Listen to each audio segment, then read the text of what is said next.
오늘 이제 시간의 제약 때문에 짧게 했습니다. 자, 이제 교과 공부를 할 텐데요. 50분까지 간략하게 하도록 하겠습니다. 이번 기회의 주제는 뭐죠? 교과 공부의 주제가 뭐죠? 예, 선교사들, 즉 선교에 관한 것이 이번 기회의 주제입니다. 자, 이제 이 내용을 좀 간략하게 하기 위해서 여러분들 좀 질문 좀 하겠습니다. 하나님께서 인간을 창조하셨죠. 창조한 역사 이래로 어느 시점부터 우리에게 선교의 사명이 주어진 것입니까? 우리에게 주어진 선교사의 사명은 언제부터 시작된 것입니까? 자, 창조하신 바로 그때부터 시작된 거다. 1번, 2번, 범죄 후부터 시작된 거다. 여러분 몇 번이십니까? 하나님께서 우리에게 주신 선교적 사명은 도대체 언제부터 시작된 거냐고요? 한국 때부터 되지 않았을까요? 그러면 범죄 전부터요? 네. 그 말에 책임지셔야 됩니다. 대답을 하셔야 됩니까? 네, 박종철 우리 장로님 어떻게 생각하십니까? 선교라고 하는 것은 도대체 언제부터 그 사명이 시작된 것입니까? 창조전이요?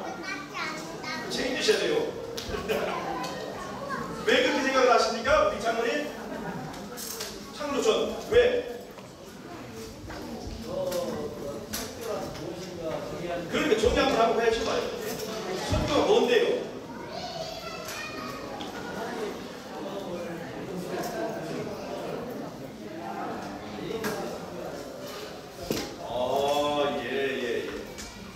그거는 그리스도의 기본적인 열매고 생활이고 그런 참 아니겠습니까?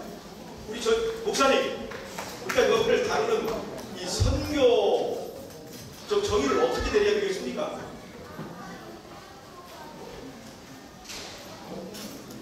예. 구원 안 해주세요. 예. 지금 우리 목사님께서 말씀하시는 선교라고 하는 것은 기별을 전해서 사람을 구원하는 일, 이렇게 말씀하셨잖아요. 그 말이 맞습니까? 드립니까? 예? 맞죠? 근데 범죄 전에는 사람을 구할 일이 있어요? 없어요? 그러니까 제가 하는 말이에요. 범죄 전에 사람 구할 일이 이러는데 언제부터 도대체 선교가 시작된다 이 말이에요.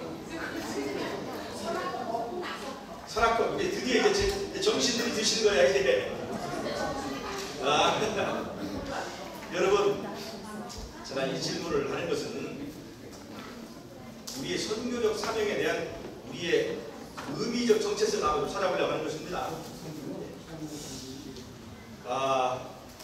우리는 이제 선교를 기별을 전하고 사람을 구원하는 일로 이제 우리가 이제 목사님 말씀하신 정답을 가지고 있지 않습니까? 근데 우리가 이 재림교회가 일반 개신교하고 다른 그 차이가 뭐냐면 십자가의 의미를 인간을 구원하는 문제로만 대부분 인식하지만 우리 재림교회는 특별히 선악간의 대쟁투와의 관련성을 얘기합니다. 맞습니까? 네. 선악간의 대쟁투의 관련성은 무엇입니까? 하늘에서부터 무슨 전쟁이겠죠? 예수님의 구원이, 예수님의 보호자에 대한 도전이 있었습니다. 그 도전의 내용은 뭐예요? 예수님을 힘으로 공격할 수 없기 때문에 예수님이 통치하는 방법인 말씀에 대한 공격이 있었습니다. 율법에 대한 공격이 있었어요. 그래서 그 율법을 사람들이, 피조물들이 지킬 수 있다 없다? 지킬 수 없다. 그 다음에 율법은 우리를 행복하게 하는 것이다. 우리를 올가매는 것이다. 올가매는 것이다 라고 사단이 공격을 했어요. 그래서 예수님께서 이 땅에 오셔서 인간을 구원할 뿐만 아니라 하나님의 율법에 대한 옹호를 하셨다는 것입니다. 그 하나님의 율법에 대하여 옹호하는 말씀을 순종하는 삶, 그 다음에 자기를 부정하는 삶, 자기를 희생하는 삶, 이것을 예수님께서 하셨는데요. 그거는 인간을 구원할 뿐만 아니라 하나님의 품성과 하나님의 율법을 옹호하는 것들이 들어있다는 것이죠. 그래서 이 예수님의 말씀에 대한 순종, 자기 부정, 자기 희생에 대한 그 정신에 가장 잘 표현된 시점, 또 그 사건이 어디냐면 그것이 바로 십자가라고 하는 것입니다. 그래서 우리는 이 재림교인은 다른 일반 개신교와는 다르게 인간의 구원의 문제, 하나님의 자비 말고 또 그 옆에 하나님의 율법에 대한, 하나님의 공의에 대한 예수님의 옹호가 있다는 것을 우리가 이해를 한다는 것입니다. 자, 그런데 제가 왜 이 말씀을 드리느냐, 선교를 접근할 때 인간의 구원의 관점에서만 우리가 접근하지 말고 하나님께, 예수님께서 성육신 하셔서 이 땅에 오셔서 이루신 그 삶에서 우리의 선교적 사명의 정체, 의미를 좀 정립하는 것이 좀 필요하다 하는 생각을 제가 해봅니다. 자, 제 질문 좀 더 질문하겠습니다. 여러분, 예수님께서 이 세상을 창조하셨죠? 뭘로 창조하셨어요? 말씀으로 창조하셨죠? 제 질문 한번 해보겠습니다. 말씀의 능력이 예수님께 있습니까? 없습니까? 있죠? 자, 그렇다면 또 다시 질문할게요. 말씀의 능력이 있으신 하나님이신 예수님께서 단순간에 한 번 말씀하심으로 모든 창조를 끝내실 수 있습니까? 없습니까? 있죠? 그런데 왜 엿새 동안이라고 하는 기간, 그 일주일간의 기간을 거치시면서 창조하셨을까요? 여러분, 예수님은 죄 지은 적이 없으시죠? 그러니까 침례받을 필요가 있었어요. 근데 왜 예수님이 침례받으셨을까? 이런 질문들이 좀, 그러니까 비슷한 거라고 볼 수 있는데, 단순간에 단 한마디의 말씀으로 모든 창조를 끝내실 수 있는 예수님이 왜 엿새 동안이 나오는 시간이 걸렸을까요? 여러분, 왜 그랬을까요? 여러분, 이것을 이해하려면 이 창조의 사건이 어떤 배경에서 생겨나는지를 이해하셔야 됩니다. 창조했을 때 땅이 혼돈하고, 그 다음에 공허함이, 흑암이 깊은 위에 있었다는 것이죠. 깊은 어둠이 있었다는 것입니다. 여러분, 이 의미를 그냥 우리가 이 대쟁투의 내용을 알지 못하는 사람들이 볼 때는 별 큰 의미가 없겠지만, 선악간의 대쟁투가 이미 하늘에서도 있었고, 그 하늘이 사단의 도전으로 해서 깊은 흑암 가운데 있었고, 깊은 아주 바벨론 같은 혼돈이 있었고, 그 다음에 공허함이 있는 상태에 있었죠, 하늘이. 여러분 잘 보세요. 창조가 사단의 범죄 이전에 있었습니까? 사단의 범죄 이후에 있었습니까? 사단의 범죄 이전에 있었습니까? 범죄 이후에 있었습니까? 이후에 있었는데. 확실합니까? 네. 범죄 이후에 있었어요. 자, 그러면 여러분 보세요. 이 지구를 창조하는 창조가 사단의 도전이 하늘에 있었고, 하늘 천사의 3분의 1이 하늘에서 내어 쫓겼고, 그런 어수선한 상황에서 이루어진 일이라는 것을 여러분 깊이 이해하셔야 됩니다. 그런 데서 내가 굳이 인간 창조하셨는가 한 거예요. 여러분, 지금 하늘 천사들은 하나님의 품성에 대해 깊은 오해가 있었습니다. 하나님의 말씀의 능력에 대한 오해가 있었어요. 하나님의 말씀대로 사는 것이 어떤 결과를 가져올지에 대한 왜곡된 사상이 그들을 괴롭히고 있었습니다. 그래서 하나님께서는 이 선악간의 대쟁투를 종결하기 위하여 창세 전부터 계획하셨던 그 위대한 창조의 계획을 실행하신 거예요. 그것이 뭐냐? 바로 이 지구 창조에 관한 이야기입니다. 그래서 지금 우주에 있는, 하늘에 있는 천사들과 우주의 거민들이 하나님의 품성에 대한 오해가 있고, 하나님의 말씀의 능력에 대한 의심이 있기 때문에 하나님의 말씀의 능력과 하나님의 품성을 잘 표현할 수 있는 한 이벤트가 바로 이 지구 창조와 여러분들과 저를 만드신 의미가 맞는 것입니다. 자, 그럼 여러분, 엿새라고 하는 것은 이 긴 시간은 사실 하나님의 능력이 부족해서가 아닙니다. 그것을 지켜보는 하늘 거민들이 있다는 것을 아셔야 돼요. 잠언에 보면 하나님께서 말씀으로 이 세상을 창조하실 때 거기에 하늘의 별들이 노래했다고 이렇게 얘기하지 않습니까? 자, 여러분 보세요. 어두운 가운데서부터 창조를 시작했어요. 그것은 왜 그러냐면 바로 공허하고 혼돈하고 깊은 어둠이라고 하는 것은 지금 이 교훈을 받아야 되고 교육을 받아야 될 하늘의 분위기를 지금 대변하고 있는 것입니다.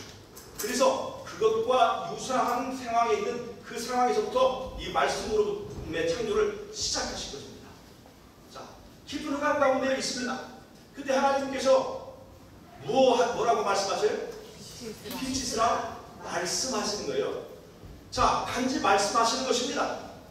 이 말씀이 능력이 있는지 없는지를 하늘 천사들 앞에서, 우주 거미들 앞에서 지금 창조의 작업을 말씀하시는 거예요. 깊은 어둠 가운데서 하나님께서 말씀하십니다. 그때 빛이 있습니다. 자, 여러분 한번 생각해 보세요.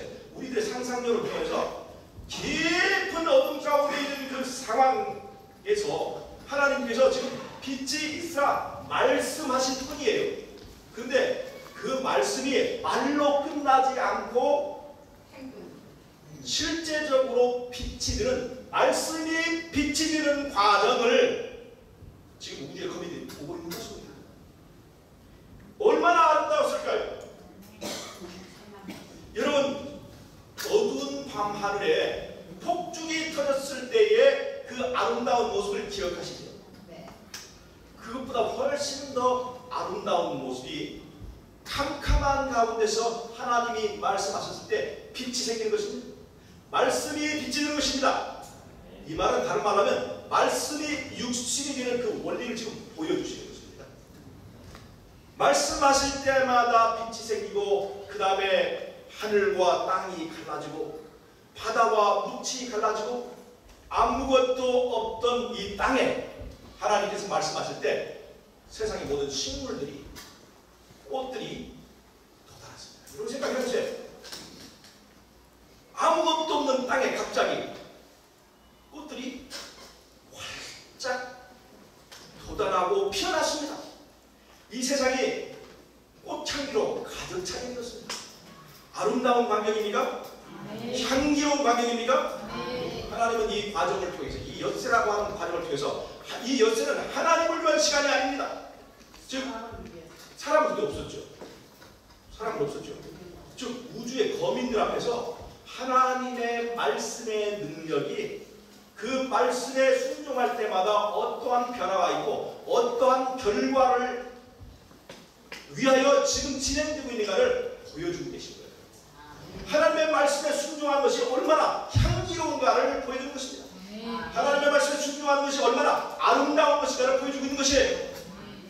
이렇게 창조가 진행이 되어서 이 땅과 바다와 하늘의 짐승들이 생겨났습니다. 이 짐승들이 아름다웠을까요? 안 아름다웠을까요?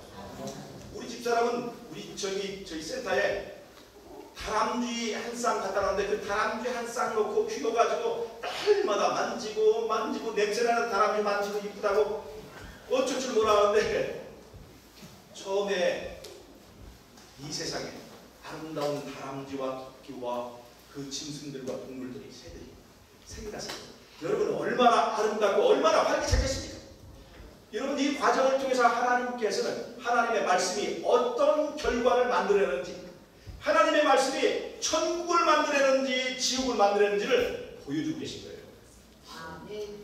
그리고 나서 맨 나중에 하나님께서 인간을 만드셨습니다. 인간을 뭘 만드셨어요? 흙을 만드셨어요. 시편 8편에는요 하나님께서 이 사람을 천사보다 약간 못하게 주셨다고 했습니다. 여러분 왜 그렇게 아십니까? 천사들의 도전을 극복하려면 천사보다 못한 상황에서 천사들이 하지 못한 것을 성취할 때입니다. 자, 보세요. 하나님의 말씀에 도전했던 천사들은 하나님의 말씀을 지킬 수 없다고 얘기했습니다. 하나님의 말씀이 불행을 가져온다고 얘기했습니다.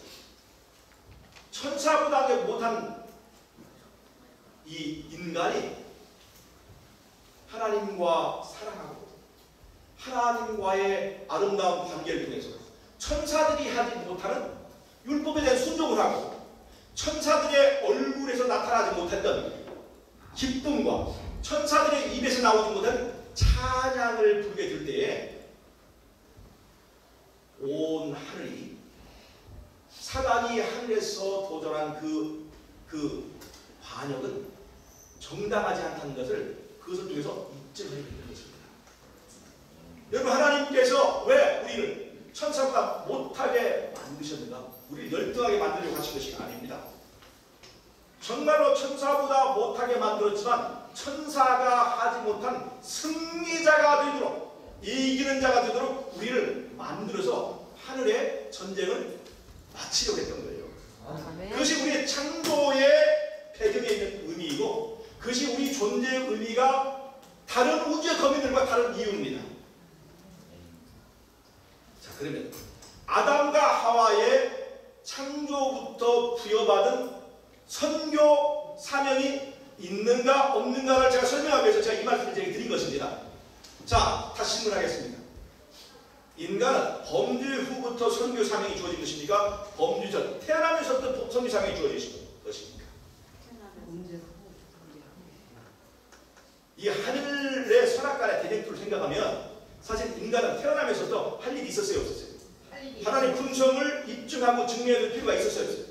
그러니까 이건 선교의 대진투적 사명은 하나님의 품성을 우리 삶에 실현하고 실천하고 하나님의 품성을 옹호하고 하나님 통치를 옹호하는 그 대진투 사명은 범죄전부터 있었다고 합니다. 맞습니까? 네. 그리고 나서 인간이 타락하여 범죄에서 죽게 되었기 때문에 인간을 구원하는 사명은 두 번째 2단계의 선교적 사명입니다. 자, 여러분, 아마겟돈 전쟁이 언제입니까? 은혜의 시기, 예수님의 중보가 끝나는 것이 언제입니까?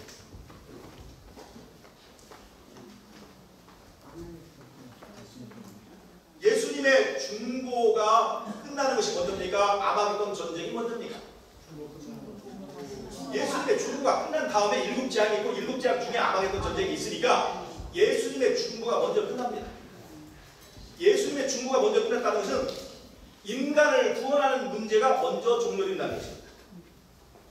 인간의 구원 문제가 남아도 뭐가 남아요? 아마겟돈 전쟁이라고 하는 선악간의 대쟁투는 아직도 끝나지 않고 있습니다. 아시겠어요? 자, 인간을 구원하는 선교 사명은 대쟁투 사명보다 늦게 생겨났죠. 자, 인간을 구원하는 이 구원의 선교 사명은 대쟁투가 먼저 끝나죠. 제가 지금 말씀드린 것은 선교에 있어서 대쟁투적 사명은 인간을 구원하는 문제보다 더 폭이 넓고 더 의미 있다는 것을 제가 말씀드린 거예요. 자, 잘 보세요. 우리가 기별을 전합니다. 이게 선교죠. 인간을 구원하는 문제를 하는 거예요. 우리가 이것이 선교입니다. 그러나 내가 기별을 전하고 선교하는 걸 통해서 하나님께 영광을 돌리려면 여러분 이 선교사, 기별자는 어찌 해야 되는지 아십니까? 그것이 바로 대쟁투 사명이에요. 기별을 전하는 사람이 그 기별과 일치해야 하나님께 영광 드리는 것입니다. 맞습니까? 아멘. 즉 인간을 구원하는 선교 사명과 함께 대쟁투적 선교 사명을 우리가 이해하고 그를 잘 성취하는 것이 하나님께 영광 돌리는 것이라고 하는 것을 제가 말씀드린 거예요. 자, 지금 이해하셨습니까? 우리의 선교 사명을 얘기할 때 우리가 기별을 전하고 다른 사람을 구원하는 문제를 거기서 끝나지 않고 그 기별이 누구에게 먼저 적용돼야 됩니까? 그러니까 선교라고 하는 것은 나 말고 다른 사람을 구원하는 문제로 우리가 생각하기 쉽습니다. 그러나 선교의 첫 번째 선교지가 어디인 줄 아십니까? 바로 나 자신. 저는 오늘 이 짧은 시간 통해서 우리는 선교를 위하여 태어난 사람들이에요. 원래부터 태생적으로 존재 의미 자체가 우리는 선교를 위하여서 하나님께서 기획했고 선교를 위해서 우리를 태어나게 하신 존재들입니다. 그런데 우리는 다른 사람을 선교하기 전에 먼저 나를 선교해야 해요. 다른 사람에게 기별을 전할 때 그 기별과 내 삶이 일치하는지를 살펴보아야 한다는 것입니다.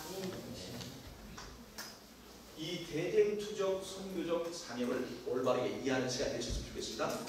이것을 바탕으로 우리가 다른 사람을 구원하는 선교 사명을 수행하는 것이에요.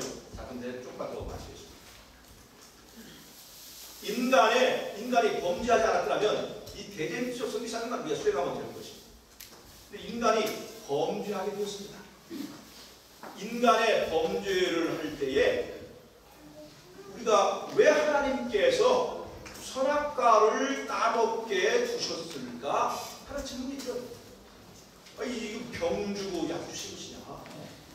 아니 천국 주셨으면 선악과를 만들지만 않았으면 우리가 이렇게 이 모양 이 꼴이 아닌데 왜 하나님께서는 천국을 만드시면서 선악과까지 만드셨느냐? 그 선악과의 의미가 무엇입니까? 자유의지를 한 거예요. 자, 질문하겠습니다. 자유의지 안 주고 범죄 안 하는 것이 좋습니까?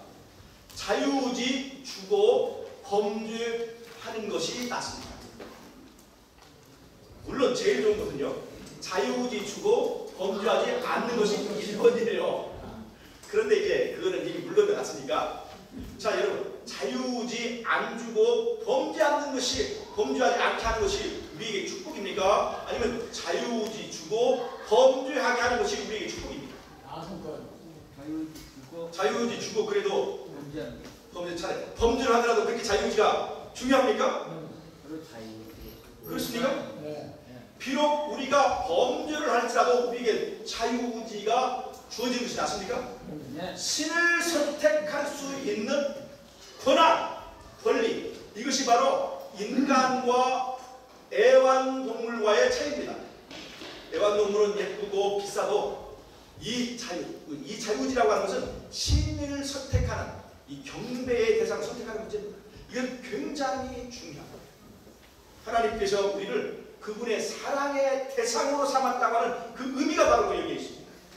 인간과 다른 피조물과의 차이점, 차별성이 바로 선악과에 있는 것입니다. 여러분, 그래서 우리가 이 선악과의 축복을 우리가 잘 이해를 하셔야 합니다. 하나님 우리에게 주신 선악과는 축복입니까? 여러분, 하나님께 우리에게 축복 주셨습니까? 이후에 많은 축복 주셨나요?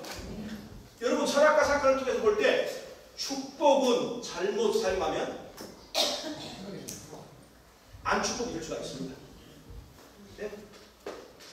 불행이 될 수도 있어요. 여러분, 하나님께서 우리에게 주신 여러 가지 다른 축복도 마찬가지입니다. 하나님 우리에게 축복을 주셨습니까? 우리가 세워볼 수 있나요? 그런 축복들에 대하여 어떻게 반응하고 어떻게 내가 그것을 활용하느냐에 따라서 그것이 좋은 일이 될 수 있고 안 좋은 일이 될 수 있다는 것입니다. 하나님이 우리에게 주신 선교의 사명, 축복입니까? 이 축복이 축복일 수도 있고 어떻게 반응하냐에 따라서 심판이 될 수도 있어요. 그러니까 저렇게 문제 마치겠습니다.